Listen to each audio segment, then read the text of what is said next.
शुमाली हिंदुस्तान ने पिछले कुछ दिनों से सर्दी सितम ढा रही है। दिल्ली समेत शुमाली हिंद का बेशतर हिस्सा सर्दी की जद में है। सर्द लहर और घने कोहरे ने गोया जिंदगी पर ब्रेक लगा दिया है। ठिठुरन भरी सर्दी से बचने के लिए लोग तरह तरह का सहारा ले रहे हैं। अलाव सबसे बड़ा सहारा है, खासतौर पर जो लोग सड़कों पर हैं उनके लिए। अक्सर लोग खुद को घरों तक महदूद रखे हुए हैं। घने कोहरे के सबब गाड़ियां सड़कों पर सुस्त रफ्तारी से चल रही हैं। दिल्ली से दीगर मुकामात को आने जाने वाली कई ट्रेनें ताखीर से चल रही हैं या उन्हें कैंसिल कर दिया गया है। यही कुछ हाल फ्लाइट्स का भी है, यानी परवाजों का भी है। उधर दिल्ली की हवा हनूस खराब के जुमरे में ही है। AQI लेवल मजमूई तौर पर 353 रिकॉर्ड किया गया।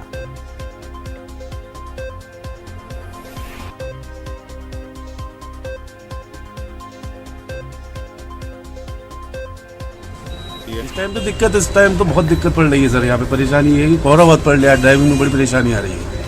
अच्छा, किस तरीके की दिक्कत महसूस हो रही है? कोहरे ये कि सामने का नहीं दिख रही है, इस टाइम लाइट वाइट जला के देखना पड़ रहा है। अच्छा, हवा भी ज़्यादा है, ठंडी है? हाँ, ठंडी हवा है, इस टाइम काफ़ी ठंडी हवा चल रही है। तो कितनी दूर का भी नहीं दिख रहा अभी? ये समझ लो आपको कि 5-6 फीट का भी नहीं दिख रहा।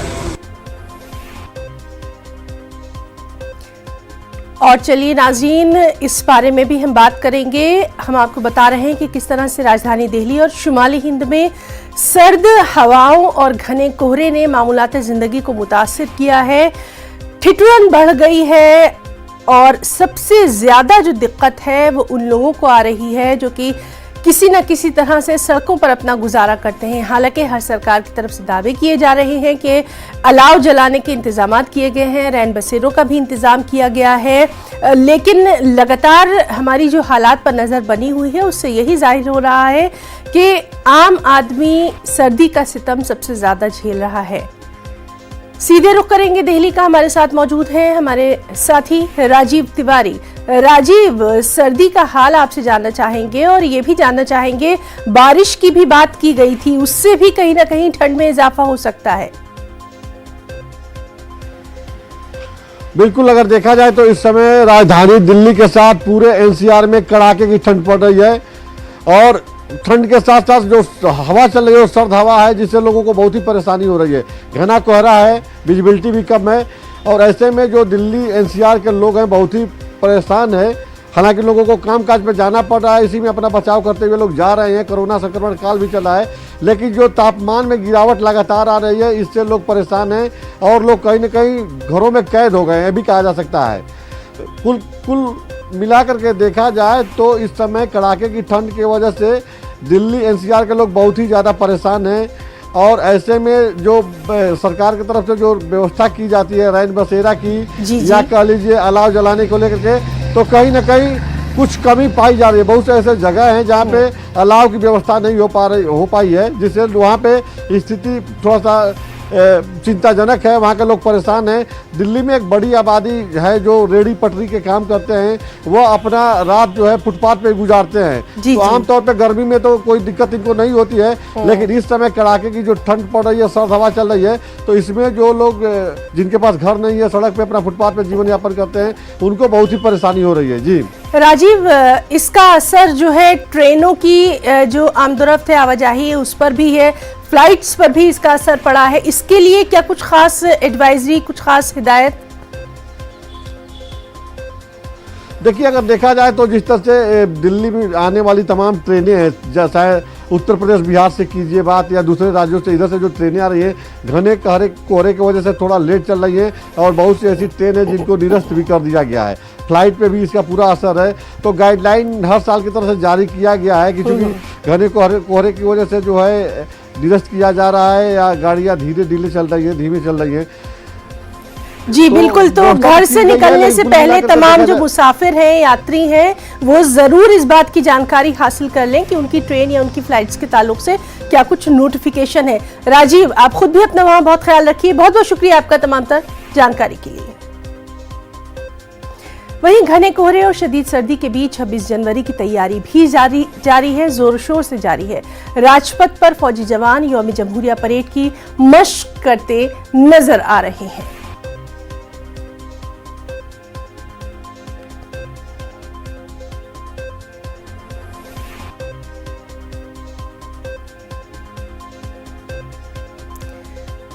अमर जवान ज्योति अब कौमी जंगी यादगार पर रोशन रहेगी। इंडिया गेट की शिनाख्त अमर जवान ज्योति को आज नेशनल वॉर मेमोरियल मुंतकिल कर दिया जाएगा। अमर जवान ज्योति 1971 हिंद पाक जंग में जानिसार करने वाले जवानों की याद में रोशन की गई थी। 1971 में हुए हिंद पाक जंग के 50 साल मुकम्मल होने के मौके पर अमर जवान ज्योति को नेशनल वॉर मेमोरियल की ज्योति में जम करने का फैसला किया गया है।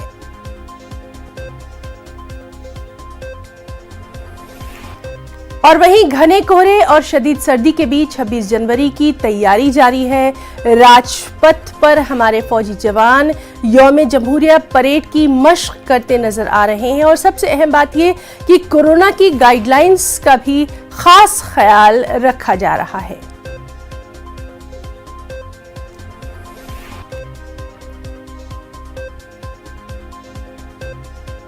रिपब्लिक डे परेड की तैयारी इस समय राजपथ पर आप लोग देख सकते हैं कि कड़ाके की ठंड है, शीतलहर है और कोरोना संक्रमण काल चल रहा है। उसके बाद किस तरह से जो है परेड का रिहर्सल इस समय राजपथ पर चल रहा है और पूरी जोर शोर से तैयारी चल रही है, क्योंकि देखा जाए तो कोरोना संक्रमण की वजह से थोड़ा सा प्रभाव देखने को मिल रहा है, लेकिन उसके बाद भी अगर देखा जाए तो जो देश के वीर जवान हैं वो पूरी जोश के साथ इस समय रिहर्सल में जुटे हुए हैं। आप देख सकते हैं कि ये जो है कि पूरी जोर शोर के साथ यहाँ पे तैयारी चल रही है और कड़ाके की ठंड होने के बाद, क्योंकि इस समय राजपथ पे कुछ काम भी चल रहे थे जिसकी वजह से जो है ये परेड की तैयारी में थोड़ी सी डिले हुई थी। लेकिन इस समय जिस तरह से आप देख सकते हैं कि वीर जवान पूरे जोश के साथ परेड में जुटे हुए हैं और ये जो जवान है 26 जनवरी मतलब रिपब्लिक डे के दिन जो है इसी राजपथ पर जो है अपना ये जो है हैरत अंगेज कारनामे दिखाते हैं और पूरे जोश के साथ शामिल होते हैं। इस परेड में जो है ITBP सेना के जवान और सभी राज्यों की जो पुलिस बल होती है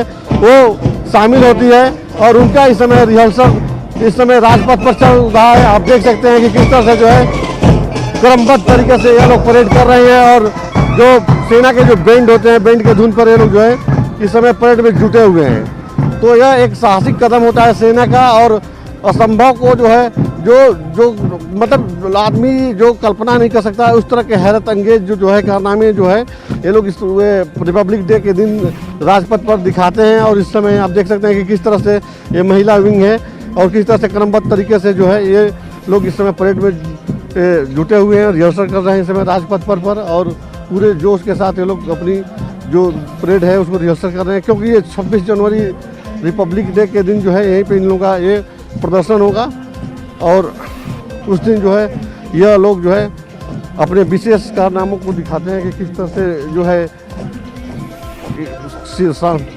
चीज़ों को फेस करते हैं। आप देख सकते हैं क्रमबद्ध तरीके से पूरे जो है अपने देश में ये लोग इस समय तैयारी में जुटे हुए हैं और रिहर्सल कर रहे हैं। 26 जनवरी मतलब रिपब्लिक डे के दिन जो है ये लोग पूरी तरह से यहाँ पे जो है अपना प्रदर्शन करेंगे और पूरे जोश के साथ ये वीर सैनिक वीर जवान रिहर्सल में जुटे हुए हैं। कैमरा पर्सन अनिल शर्मा के साथ राजीव तिवारी, न्यूज़ 18 दिल्ली। इसी के साथ रुकना चाहेंगे एक छोटी सी ब्रेक के लिए।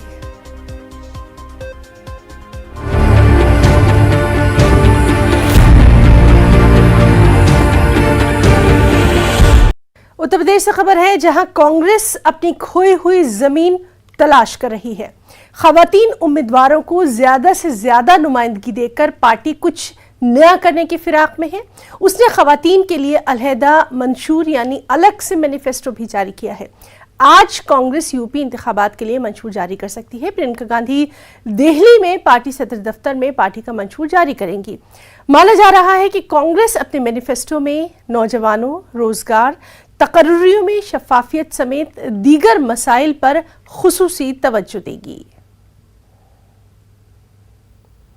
दिल्ली से हमारे साथ मौजूद हैं हमारे साथी रवि सिसोदिया। रवि, आपसे जानना चाहेंगे, आज कांग्रेस अपना इलेक्शन मैनिफेस्टो जारी कर सकती है, कई अहम चीजें इस मैनिफेस्टो में शामिल हो सकती हैं, क्या कुछ अपडेट, क्या कुछ तफसीलात? ये AICC मुख्यालय पे प्रियंका गांधी और राहुल गांधी दोनों उत्तर प्रदेश के लिए मैनिफेस्टो जारी करेंगे। आज जो मैनिफेस्टो होगा वो यूथ मतलब युवाओं पर फोकस रहेगा और युवाओं के रोजगार को लेकर जिस तरह से परीक्षाएं चलती हैं उसमें पारदर्शिता की बात होंगी और क्या क्या अपॉर्चुनिटी हो सकती है उसके मद्देनजर आज का जो मैनिफेस्टो है यूथ को फोकस करके जारी किया जा रहा है। दूसरी तरफ अगर आप देखें तो प्रियंका गांधी लगातार महिलाओं की बात करती रही हैं, महिलाओं को 40% टिकट की बात करती रही हैं और जो दो लिस्ट आई थी अभी उत्तर प्रदेश के लिए, उन दोनों लिस्ट को अगर आप देखें तो दोनों लिस्ट में महिलाओं को काफी तवज्जो दी गई है। तो जो मैनिफेस्टो होगा वो इन्हीं के इर्द गिर्द होगा।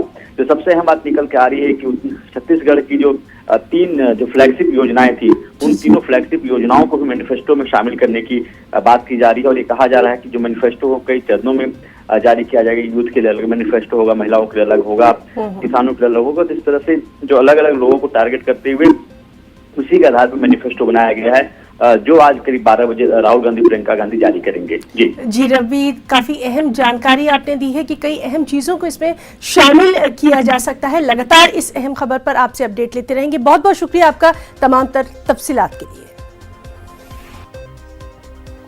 और एक और अहम खबर, नफरत अंगेज तकरीरों के मामले से जुड़ी हुई आनंद शर्मा ने वजीर दाखिला अमित शाह को इस सिलसिले में खत लिखा है। नफरत अंगेज बयानों से निपटने के लिए कानून में तरमीम की आनंद शर्मा ने अपील की है। पार्लिमानी स्टैंडिंग कमेटी की चेयरमैन है आनंद शर्मा। तो बेहद अहम हेट स्पीच के ताल्लुक यानी नफरत अंगेज तकरीरों के मामले के ताल्लुक से ये खबर है। आनंद शर्मा ने वज़ीर दाखिला अमित शाह को इस सिलसिले में एक खत लिखा है। नफरत अंगेज बयानों से निपटने के लिए कानून में तरमीम की उन्होंने अपील की है। आपको बताएं कि दाखिला उमूर पर पार्लिमानी स्टैंडिंग कमेटी के चेयरमैन हैं आनंद शर्मा।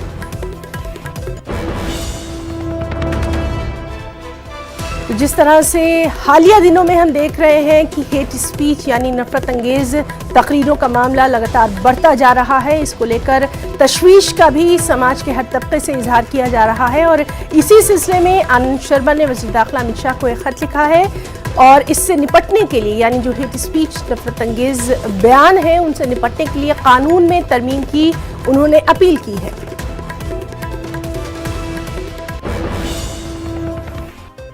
उत्तर प्रदेश में चुनावी सरगर्मियां उरूज पर हैं।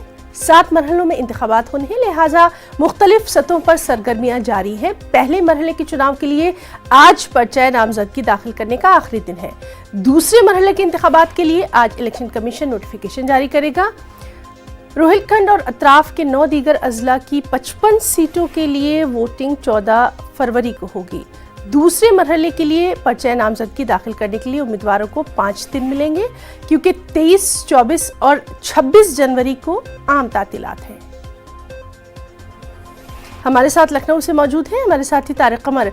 तारिक, दूसरे मरहले के चुनाव के लिए नोटिफिकेशन जारी होगा, साथ ही साथ जो पहला मरहला है उसके लिए भी कई अहम उमूर आज अंजाम पाएंगे। आपसे तफसीलात चाहेंगे।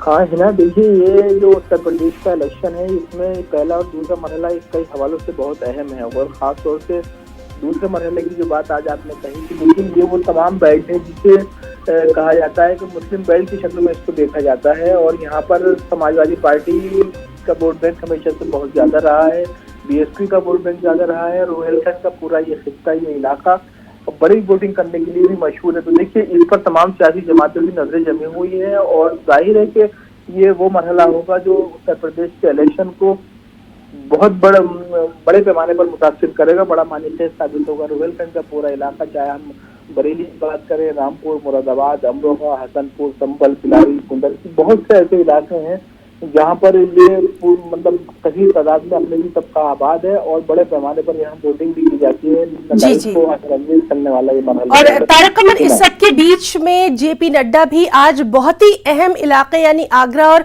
बरेली में भी एक्शन में नजर आने वाले हैं। बहुत अहम कह सकते, बीजेपी को पूरा एहसास है कि उसको किन किन मरहलों पर, किन किन मौकों पर और किस अंदाज से इलेक्शन की तैयारियां करनी है, इलेक्शन की कैंपेन करनी है। तो देखिए नड्डा पहुंच रहे हैं बरेली, तैयारियां मुकम्मल कर ली गई हैं। पहले वो बाकायदा पार्टी अरकान से वहां पर मीटिंग करेंगे, उसके बाद डोर टू डोर कैंपेनिंग में भी शरीक होंगे। तो देखिए बीजेपी भी कोई मौका नहीं छोड़ना चाहती है, हर सतह पर अपना काम कर रही है। उसके लिए भी एक खाक दाव पर लगी हुई है और किसी भी शक्ल में वो कामयाबी हासिल करना चाहते हैं, इक़्तिदार को बरकरार रखना चाहते हैं। तो नड्डा इसी पेश नजर एक बार फिर जी तारिक, तो लगातार उनके इस दौरे पर हमारी भी नजर बनी हुई है। बहुत बहुत शुक्रिया आपका तमाम तर तफसीलात के लिए। तो नाज़रीन, जिस तरह से हमारे साथी तारिक अमन ने बताया कि बीजेपी के कौमी सदर जेपी नड्डा आज आगरा और बरेली में एक्शन में नजर आने वाले हैं। नड्डा सुबह 10 बजे आगरा पहुंचेंगे। आगरा में नड्डा ब्रिज इलाके के पार्टी लीडरों, ओहदेदारों और कारकुनान से मुलाकात करेंगे। शाम में वो बरेली का रुख करेंगे, जहां वो वोटरों के दर पर जाएंगे और पार्टी उम्मीदवारों के लिए वोट मांगेंगे। यूपी में 7 मरहलों के तहत चुनाव होना है। पहला मरहला 10 फरवरी को है।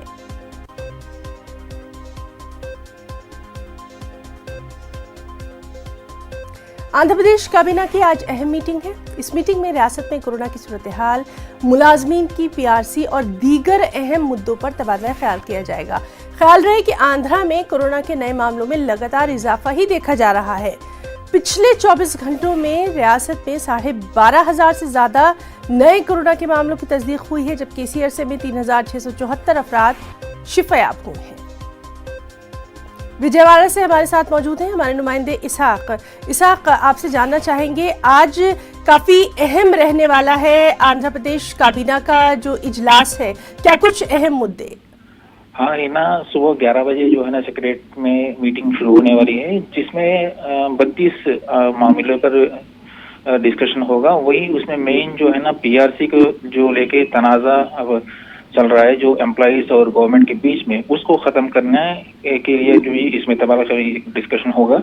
वही दूसरी तरफ पीआरसी को लेके एम्प्लॉइज ने आज नोटिस, स्ट्राइक का नोटिस भी देने का निर्णय फैसला लिया है। तो इस वजह से जो है ना ये अहम मुद्दा होगा। और दूसरा अहम मुद्दा जो है ना कोरोना का जो होगा, कोरोना के लिए जो केसेस लगातार बढ़ रहे हैं उसको कम करने के लिए जो अमवात भी सामने आ रहे, तो उसके वजह से जो है ना गाइडलाइंस को और कुछ ज्यादा सख्ती से पेश आने के लिए भी ख्याल कर सकते हैं। वही दूसरी तरफ जो तीसरा मामला मेन जो अहम है वो ऑनलाइन टिकट का, जो सिनेमा हॉल से टिकट का मामला है, उस पर भी तबादला किया गया। वही दूसरी तरफ जो रैयतों के लिए फीड कॉर्पोरेशन और जो है ना जी, तो कई अहम मामले आज बाहर आ सकते हैं और देखना अहम रहेगा कि कोरोना के मामले जो बढ़ते जा रहे हैं उसको लेकर क्या नई सख्तियां नाफिज की जा सकती है। बहुत बहुत शुक्रिया इस तमाम तर जानकारी के लिए। अहम खबर, कोरोना के आदादशुमार आपको बता दें, कोरोना के एक दिन में रिकॉर्ड मामले सामने आए हैं। 3,47,000 से ज्यादा मामलों की तस्दीक हुई है। पिछले 24 घंटों में अगर नजर डालें तो 703 अफराद की मौत हुई है। 2,51,770 अफराद शिफायाब हुए हैं। और इस तरह से मुल्क में कोरोना के फाल मामले, एक्टिव मामले 20,18,825 है। ओमिक्रॉन के कुल मामले 9,692 हैं। तो अहम खबर कोरोना के हवाले से एक दिन में आज फिर से रिकॉर्ड मामले देखे गए हैं। कल भी तशवीशनाक हालात थे, आज भी 3,47,000 से ज्यादा मामलों की तस्दीक हुई है। 24 घंटों में 703 अफराद की मौत हुई है। कल ये तादाद 400 से ज्यादा थी और आज ये 703 तक पहुंच गई है।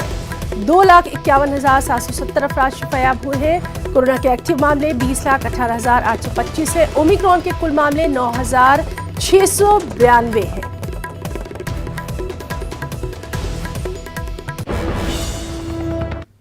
वज़ीर-ए-आज़म नरेंद्र मोदी आज सोमनाथ में नए सर्किट हाउस का इफ्तिताह करेंगे। वीडियो कॉन्फ्रेंसिंग के जरिए पीएम सर्किट हाउस का इफ्तिताह करेंगे। इसके बाद वो खिताब भी करेंगे। सोमनाथ मंदिर को देखने के लिए मुल्क व बैरून मुल्क से लाखों की तादाद में अकीदतमंद यहाँ आते हैं। इस सर्किट हाउस को 30 करोड़ रुपए की लागत से बनाया गया है। ये सोमनाथ मंदिर के करीब है। ये आला दर्जे की सहूलियात से लैस है, जिसमें सूट, वीआईपी और डीलक्स कमरे, कॉन्फ्रेंस रूम, ऑडिटोरियम हॉल वगैरह शामिल हैं।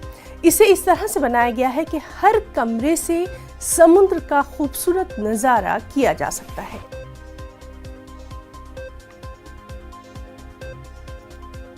उत्तराखंड असेंबली इंतखाबात के लिए कांग्रेस उम्मीदवारों के नामों को हतमी रूप देने में जुट गई है। नामों पर गौर व खौस करने के लिए आज कांग्रेस सीईसी की अहम मीटिंग है। मीटिंग वीडियो कॉन्फ्रेंसिंग के जरिए होना है।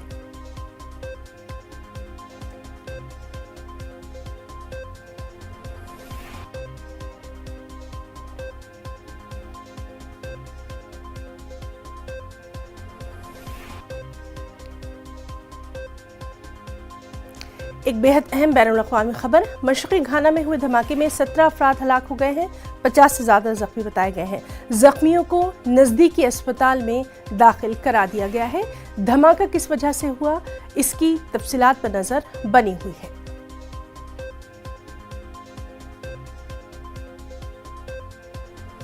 कोरोना वबा के दौरान बाहमी इमदाद और इंसार का जज्बा मुस्तहकम हुआ है। मुल्क इस वबा से मुत्तहिद होकर मुकाबला कर रहा है। टीकाकारी के ऐलान के बाद हम बेहतर ताउन करें, जिससे हम कोरोना को मात देने की जानिब कदम बढ़ा सकें। नेटवर्क 18 इस मुहिम में हर कदम पर आपके साथ रहेगा।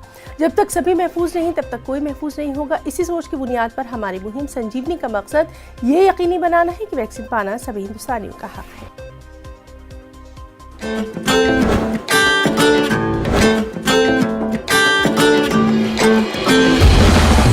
टीका लगा, ओ जरा टीका लगा, ओ जरा टीका टीका टीका